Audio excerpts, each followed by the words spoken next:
The rotator valve in the shoulder is the place where in the shoulder is no cuff muscle. So on the ventral side we have the subscapularis.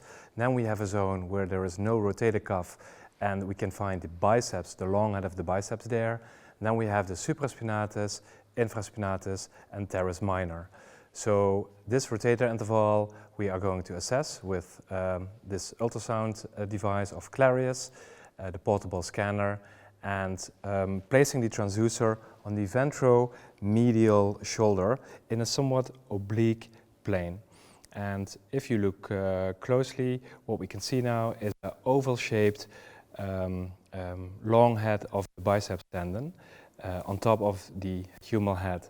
And the long head of the biceps is stabilized with the coracohumeral ligament. And this ligament makes sure that the biceps is stable. In case of a tear of the coracohumeral ligament, you might see luxations or subluxations or instability of the biceps. And we can also do a dynamical assessment. So scanning the biceps tendon like this, and then bringing the arm into in an extension, relative extension like this, and I can move the arm, and what we want to see is that the biceps stays stable on top of the humeral head.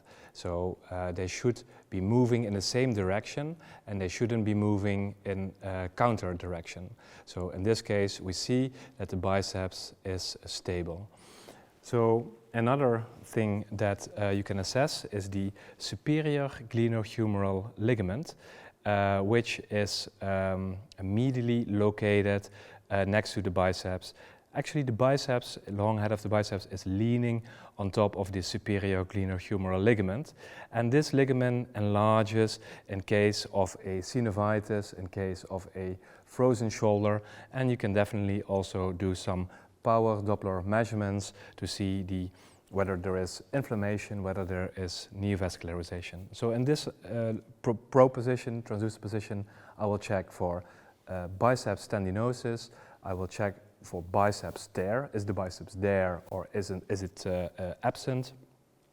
I will look for biceps instability, also superior glenohumeral ligaments swelling due to capsulitis or synovitis, but also the subacromial subdelta bursa can be observed in this location, and you might also see a bursitis of the subacromial subdeltoid bursa.